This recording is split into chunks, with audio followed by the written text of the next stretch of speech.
ನಾವೀಗ ಫಂಕ್ಷನ್ಸ್ ಅಂದ್ರೆ ಏನು ಅಂತ ಹೇಳಿ ತಿಳ್ಕೊಳ್ಳೋಣ. ಇದರಲ್ಲಿ ಡೆಫಿನಿಷನ್, ಟೈಪ್ಸ್, ಕ್ಯಾಟಗರೀಸ್ ಬಗ್ಗೆ ತಿಳ್ಕೊಳ್ಳೋಣ. ಮೊದಲನೇದಾಗಿ ಫಂಕ್ಷನ್ ಅಂತ ಅಂದ್ರೆ ಏನು ನೋಡಿ. ಫಂಕ್ಷನ್ ಅನ್ನೋದು ಒಂದು ಬ್ಲಾಕ್ ಆಫ್ ಕೋಡ್ ಆಗಿರುತ್ತೆ. ನಾವೇನ್ ಪ್ರೋಗ್ರಾಮ್ ಬರಿಬೇಕು ಅಂತ ಹೇಳಿರ್ತೀವಿ ಅದನ್ನ ಒಂದು ಬ್ಲಾಕ್ ಅಲ್ಲಿ ಬರೆದು ರೆಡಿ ಮಾಡಿ ಇಟ್ಕೊಂಡಿರ್ತೀವಿ. ಅದು ನಮಗೆ ಬೇಕಾದ ಹಾಗೆ ಯೂಸ್ ಮಾಡ್ಕೊಳ್ತಾ ಹೋಗ್ತೀವಿ. ಇದರಿಂದ ಕೋಡ್ ರೀಯೂಸಬಿಲಿಟಿ ಅಂತ ಹೇಳ್ತೀವಿ. ಮತ್ತೆ ಮತ್ತೆ ಆ ಪ್ರೋಗ್ರಾಮ್ ನ ಬಳಸ್ಕೋಬಹುದು. ಅದನ್ನ ನಮ್ಗೆ ಬೇಕಾದ ಹಾಗೆ ಆರ್ಗನೈಸ್ಡ್ ಆಗಿ ಕೂಡ ನಾವು ಇಡಬಹುದು. ಇದನ್ನ ಮಾಡ್ಯುಲರ್ ಪ್ರೋಗ್ರಾಮಿಂಗ್ ಅಂತ ಕೂಡ ಕರಿತೀವಿ. ಯಾವುದೇ ಪ್ರೋಗ್ರಾಮ್ ಇದ್ರೂ ಸಹ ಅದ್ಯಾವತ್ತೂ ಸಹ ನೀವೆಷ್ಟೇ ಫಂಕ್ಷನ್ ಬರ್ತೀರಿ, ಸ್ಟಾರ್ಟ್ ಆಗೋದು ಮೇನ್ ಇಂದನೇ. ನೋಡಿ ಇಲ್ಲಿ basic structure of C programming ಯಾವ ರೀತಿ ಇರುತ್ತೆ ಅನ್ನೋದನ್ನ ನೋಡೋಣ.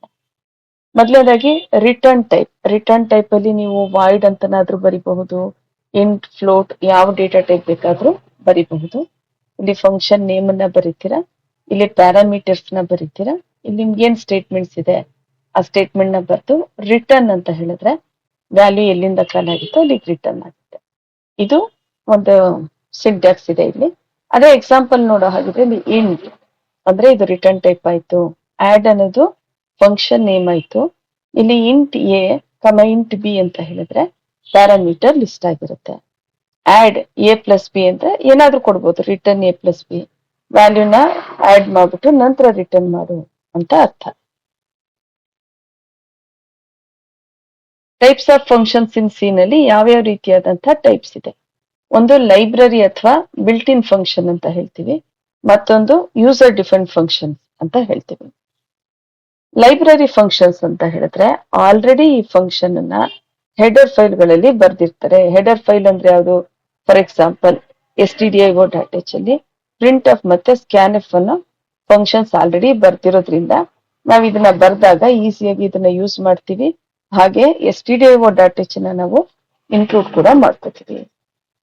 ಹಾಗೆ ನೀವು ಸ್ಕ್ವೇರ್ ರೂಟ್ ಯೂಸ್ ಮಾಡೋದಕ್ಕೆ math.h ಅನ್ನ ಯೂಸ್ ಮಾಡ್ತೀವಿ.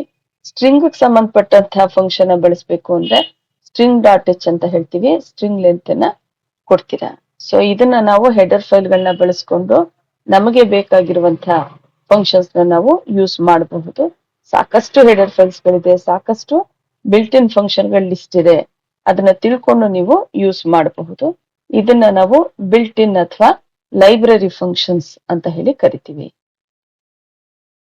ಹಾಗಾದ್ರೆ ಯೂಸರ್ ಡಿಫೈನ್ಡ್ ಫಂಕ್ಷನ್ ಯಾಕೆ ಬೇಕು? ನೋಡಿ, ಆಲ್ರೆಡಿ ಹೇಳ್ದ ಹಾಗೆ ಅದು ರೆಡಿಮೇಡ್ ಅಂದ್ರೆ ಒಂದ್ ಲಿಮಿಟೇಷನ್ಸ್ ಇರುತ್ತೆ. ಅಷ್ಟನ್ನ ಮಾತ್ರ ನಾವು ಬಳಸ್ಬೇಕಾಗತ್ತೆ. ನಮ್ಗೆ ಬೇಕಾದ ಹಾಗೆ ನಾವು ಫಂಕ್ಷನ್ ನ ಡಿಸೈನ್ ಮಾಡ್ಬೇಕು ಅಂತ ಹೇಳಿದಾಗ ಯೂಸರ್ ಡಿಫೈನ್ಡ್ ಫಂಕ್ಷನ್ಸ್ ನ ಯೂಸ್ ಮಾಡ್ತೀವಿ. ಇದು ನಾವೇ ಕ್ರಿಯೇಟ್ ಮಾಡುವಂತಹ ಯೂಸರ್ ಡಿಫೈನ್ಡ್ ಫಂಕ್ಷನ್ ಆಗಿರುತ್ತೆ. ಏನಕ್ಕೆ ಯೂಸರ್ ಡಿಫೈನ್ಡ್ ಫಂಕ್ಷನ್ ಯೂಸ್ ಮಾಡ್ತೀವಿ? ಕೆಲವು ಸ್ಪೆಸಿಫಿಕ್ ಟಾಸ್ಕ್ ನ ಮಾಡೋದಕ್ಕೋಸ್ಕರ ಯೂಸ್ ಮಾಡ್ತೀವಿ. ಫಾರ್ ಎಕ್ಸಾಂಪಲ್, ಈಗ ನನಗೆ ವೆಲ್ಕಮ್ ಸ್ಟೂಡೆಂಟ್ ಅನ್ನೋದು ಒಂದು ಫಂಕ್ಷನ್ ಬೇಕು. ಈ ರೀತಿ ಡಿಸ್ಪ್ಲೇ ಆಗೋದಕ್ಕೆ ಫಂಕ್ಷನ್ ನ ಬರೀಬೇಕು. ಇದು ರೆಡಿಮೇಡ್ ಅಲ್ಲಿ ಇಲ್ಲ, ನನಗೆ ಬೇಕಾದ ಹಾಗೆ ನಾನು ಬರ್ಕೋಬೇಕು. ಜಸ್ಟ್ ವಾಯ್ಡ್ ಏನಾದ್ರೂ ಹೆಸರು ಹಾಕೊಳ್ಳಿ, ಸೂಟಬಲ್ ಆಗಿರುವಂತ ನೇಮು. ವಾಯ್ಡ್ ಗ್ರೀಟ್ ಅಂತ ಹೇಳಿ ಬರೆಯೋಣ. ಓಪನ್ ಮತ್ತೆ ಕ್ಲೋಸಿಂಗ್ ಕರ್ಲಿ ಬ್ರಾಕೆಟ್ ಅಲ್ಲಿ ಪ್ರಿಂಟರ್ ವೆಲ್ಕಮ್ ಸ್ಟೂಡೆಂಟ್ಸ್ ಅಂತ ಹೇಳಿ ಕೊಟ್ರೆ ಇದು ಒಂದು ಯೂಸರ್ ಡಿಫೈನ್ಡ್ ಫಂಕ್ಷನ್ ಗೆ ಎಕ್ಸಾಂಪಲ್ ಆಗುತ್ತೆ. ಬಿಲ್ಟ್ ಇನ್ ಫಂಕ್ಷನ್ ಅಲ್ಲಿ ಫಿಕ್ಸ್ಡ್ ಫಂಕ್ಷನ್ಸ್ ಇರುತ್ತೆ. ನಾವು ಬೇಕಾದ ಹಾಗೆ ಯೂಸ್ ಮಾಡೋದಕ್ಕೆ ನಾವು ಯೂಸರ್ ಡಿಫೈನ್ಡ್ ಫಂಕ್ಷನ್ ನ ಯೂಸ್ ಮಾಡ್ತೀವಿ. ಹಾಗಾದ್ರೆ ಫಂಕ್ಷನ್ಸ್ ಅಲ್ಲಿ ಯಾವ್ಯಾವ ಕ್ಯಾಟಗರೀಸ್ ಇದೆ ಅಂತ ನೋಡೋಣ. ಇದು ಆರ್ಗ್ಯುಮೆಂಟ್ಸ್ ಮತ್ತೆ ರಿಟರ್ನ್ ವ್ಯಾಲ್ಯೂ ಮೇಲೆ ಬೇಸ್ಡ್ ಆಗಿರುತ್ತೆ. ನೋಡಿ, ಮೊದಲದ್ ಬಂದು no argument no return value. Second one arguments no return value. Third one no arguments return value. Fourth one arguments return value. 4 types ಬರುತ್ತೆ. ಮೊದಲನೇದಾಗಿ no arguments no return value ನಲ್ಲಿ ನಾವು ನೋಡಿ ಯಾವುದೇ ರೀತಿಯಾದಂತಹ, ಇಲ್ಲಿ ಮೆಸೇಜ್ ಅನ್ನೋದು ಒಂದು ಕಾಲಿಂಗ್ ಫಂಕ್ಷನ್ ಆಯ್ತಾ. ಇಲ್ಲಿ ನಾವು ಸೆಮಿಕೋಲನ್ ಬಳಸಿದೀವಿ, ಫಂಕ್ಷನ್ ಇಲ್ಲಿಂದ ಕಾಲ್ ಆಗ್ತಾ ಇದೆ. ಹಾಗೂ ಪ್ಯಾರಂಥಿಸಿಸ್ ಅಲ್ಲಿ ನಾವು ಯಾವುದೇ ರೀತಿಯಾದಂತಹ ವ್ಯಾಲ್ಯೂಸ್ ಅನ್ನ ಪಾಸ್ ಮಾಡ್ತಾ ಇಲ್ಲ. ಮತ್ತೆ ಇಲ್ಲಿ ಯಾವ ವ್ಯಾಲ್ಯೂನು ರಿಸೀವ್ ಮಾಡ್ತಾ ಇಲ್ಲ. ನಾನು ವ್ಯಾಲ್ಯೂ ಪಾಸ್ ಮಾಡ್ತಿಲ್ಲ, ರಿಸೀವ್ ಮಾಡ್ತಿಲ್ಲ ಅಂತ ಹೇಳಿದ್ರೆ ಇದನ್ನ ನಾವು ನೋ ಆರ್ಗ್ಯುಮೆಂಟ್ ಅಂತ ಹೇಳಿ ಕರಿತೀವಿ. ಮತ್ತೆ ಇಲ್ಲಿ ರಿಟರ್ನ್ ಮಾಡ್ತಲ್ಲ, ರಿಟರ್ನ್ ಅನ್ನ ಕೀವರ್ಡ್ ನ ನಾವು ಬಳಸ್ತಾ ಇಲ್ಲ ಈ ಪ್ರೋಗ್ರಾಮ್ ಅಲ್ಲಿ. ಹಾಗಾಗಿ ನೋ ರಿಟರ್ನ್ ವ್ಯಾಲ್ಯೂ. ಈ ಫಂಕ್ಷನ್ ಯಾವ ರೀತಿ ಕೆಲಸ ಮಾಡುತ್ತೆ? ಮೆಸೇಜ್ ಅನ್ನೋದು ಕಾಲಿಂಗ್ ಫಂಕ್ಷನ್, ಕಂಟ್ರೋಲ್ ಬಂದು ಮೆಸೇಜ್ ಹೋಗುತ್ತೆ. ಇಲ್ಲಿ ಬಂದು ಪ್ರಿಂಟ್ ಎಫ್ ಅಲ್ಲಿ ಹೆಲೋ ಸ್ಟೂಡೆಂಟ್ಸ್ ಅಂತ ಹೇಳಿ ಪ್ರಿಂಟ್ ಮಾಡ್ತೀರಾ. ಇದು ಪೂರ್ತಿ ಎಕ್ಸಿಕ್ಯೂಷನ್ ಆದ ನಂತರ ಕಂಟ್ರೋಲ್ ಎಲ್ಲಿಂದ ಕಾಲಾಗಿತ್ತು ಅಲ್ಲಿಗೆ ವಾಪಸ್ ಬರುತ್ತೆ. Second one arguments no return value ಅಂತ ಹೇಳ್ತೀರಾ. ನೋಡಿ, ನಾನು ಇಲ್ಲಿ ಪ್ಯಾರಂಥಿಸಸ್ ಅಲ್ಲಿ ಏನು 10 ಅಂತ ಹೇಳಿ ಕೊಟ್ಟಿದ್ದೀನಿ, ಇದು ಆರ್ಗ್ಯುಮೆಂಟ್ ಆಗಿರುತ್ತೆ. ಇಲ್ಲಿರುವಂತಹ ವ್ಯಾಲ್ಯೂನ ಇಲ್ಲಿರುವಂತಹ ವೇರಿಯೇಬಲ್ ಅಸೈನ್ ಮಾಡ್ಕೊಳ್ಳುತ್ತೆ. ನೋಡಿ, ಈ ರೀತಿ ಮಾಡುವಾಗ ನೀವು ಇಲ್ಲಿ ವ್ಯಾಲ್ಯೂನೇ ಕಳಿಸ್ಬೇಕು ಅಂತ ಯಾವ ರೆಸ್ಟ್ರಿಕ್ಷನ್ಸ್ ಇಲ್ಲ. ಇಲ್ಲಿ ಬೇಕಾದ್ರೆ ನೀವು ABCD ಏನ್ ಬೇಕಾದ್ರೂ ಕಳಿಸಬಹುದು. ನೀವು ಕಳಿಸಿದಂತಹ ವೇರಿಯೇಬಲ್ ಅಲ್ಲಿ ಕಳ್ಸಿದ್ರು ಸಹ ಇದು ರಿಸೀವ್ ಮಾಡ್ಕೊಳ್ಳುತ್ತೆ. ಇಲ್ಲಿ ನೀವು ವ್ಯಾಲ್ಯೂ ಕಳ್ಸಿದ್ರು ಕೂಡ ಇದು ರಿಸೀವ್ ಮಾಡ್ಕೊಳ್ಳುತ್ತೆ. ನಮ್ ಅನ್ನೋದು 10 ಅನ್ನ ರಿಸೀವ್ ಮಾಡ್ಕೊಳ್ಳುತ್ತೆ. ಅಂದ್ರೆ ಇದು ಪ್ಯಾರಾಮೀಟರ್ಸ್ ಆಯ್ತು. ನೋಡಿ, ಇಲ್ಲೂ ಕೂಡ ಪ್ಯಾರಾಮೀಟರ್ಸ್ ಇದೆ, ಇಲ್ಲೂ ಸಹ ಪ್ಯಾರಾಮೀಟರ್ಸ್ ಇದೆ. ಕಾಲಿಂಗ್ ಫಂಕ್ಷನ್ ಅಲ್ಲಿ ನಾವೇನಾದ್ರೂ ವೇರಿಯೇಬಲ್ ನ ಬಳಸಿದ್ರೆ ಅದನ್ನ ಆಕ್ಚುಯಲ್ ಪ್ಯಾರಾಮೀಟರ್ಸ್ ಅಂತ ಹೇಳಿ ಕರಿತೀವಿ. ಕಾಲ್ ಫಂಕ್ಷನ್ ಅಲ್ಲಿ ವೇರಿಯೇಬಲ್ ನ ಬಳಸಿದ್ರೆ ಅದನ್ನ ನಾವು ಫಾರ್ಮಲ್ ಪ್ಯಾರಾಮೀಟರ್ಸ್ ಅಂತ ಹೇಳಿ ಕರಿತೀವಿ. ಓಕೆ, ಇಲ್ಲಿ ರಿಸೀವ್ ಮಾಡ್ಕೊಂಡಿದ್ದೀರಾ. ರಿಸೀವ್ ಮಾಡ್ಕೊಂಡಂತಹ ವ್ಯಾಲ್ಯೂನ ಫಂಕ್ಷನ್ ಒಳಗಡೆ ನಾವು ಯೂಸ್ ಮಾಡ್ತಾ ಇದೀವಿ. ಇದು second example, arguments no return value. Third one ಬಂದು ನೋ ಆರ್ಗ್ಯುಮೆಂಟ್ಸ್ ಅಂದ್ರೆ ಇಲ್ಲಿ ಯಾವುದೇ ರೀತಿಯಾದಂತಹ ವ್ಯಾಲ್ಯೂ ಪಾಸ್ ಆಗ್ತಾ ಇಲ್ಲ, ಹಾಗಾಗಿ ಇದನ್ನ ನಾವು ನೋ ಆರ್ಗ್ಯುಮೆಂಟ್ ಅಂತ ಹೇಳ್ತೀವಿ. ಇಲ್ಲಿ ಏನ್ ರಿಟರ್ನ್ ಮಾಡ್ತಾ ಇದೀವಿ? 100 ಅನ್ನ ರಿಟರ್ನ್ ಮಾಡ್ತಾ ಇದೀವಿ. ಸೊ ಹಾಗಾಗಿ ಇದನ್ನ ರಿಟರ್ನ್ ವ್ಯಾಲ್ಯೂ. ನೋಡಿ, ರಿಟರ್ನ್ ಮಾಡಿದ್ದನ್ನ ರಿಸೀವ್ ಮಾಡ್ಕೊಳಕ್ ಒಂದು ವೇರಿಯೇಬಲ್ ಇರ್ಬೇಕಲ್ವಾ, ಹಾಗಾಗಿ ರಿಟರ್ನ್ ಆದಂತಹ ವ್ಯಾಲ್ಯೂ ಫಸ್ಟ್ ಫಂಕ್ಷನ್ ಬರುತ್ತೆ. ಫಂಕ್ಷನ್ ನಿಂದ ಅಸೈನ್ಮೆಂಟ್ ಆಪರೇಟರ್ ಯೂಸ್ ಮಾಡೋದ್ರಿಂದ ರೈಟ್ ಟು ಲೆಫ್ಟ್ ಗೆ ಎಕ್ಸ್ ಗೆ ವ್ಯಾಲ್ಯೂನ ರಿಸೀವ್ ಮಾಡ್ಕೊಳ್ಳುತ್ತೆ. ಈಗ ಎಕ್ಸ್ ವ್ಯಾಲ್ಯೂ ಬಂದು 100 ಆಗುತ್ತೆ. ಥರ್ಡ್ ಒನ್ ಬಂದು ಆರ್ಗ್ಯುಮೆಂಟ್ಸ್ ರಿಟರ್ನ್ ವ್ಯಾಲ್ಯೂ ಅಂತ ಹೇಳ್ತೀರಾ. ನೋಡಿ, ಇಲ್ಲಿ ನಾವು ಆಡ್ ಅನ್ನೋದು ಒಂದು ಫಂಕ್ಷನ್ ಇದೆ. 5,3 ಅಂತ ಹೇಳಿದ್ರೆ ಇದು ಆರ್ಗ್ಯುಮೆಂಟ್ಸ್ ಆಗಿರುತ್ತೆ. ಇಲ್ಲಿರುವಂತಹ 5 ಎ ರಿಸೀವ್ ಮಾಡ್ಕೊಳ್ಳುತ್ತೆ, 3 ಬಂದು ಬಿ ರಿಸೀವ್ ಮಾಡ್ಕೊಳ್ಳುತ್ತೆ. Return A+B.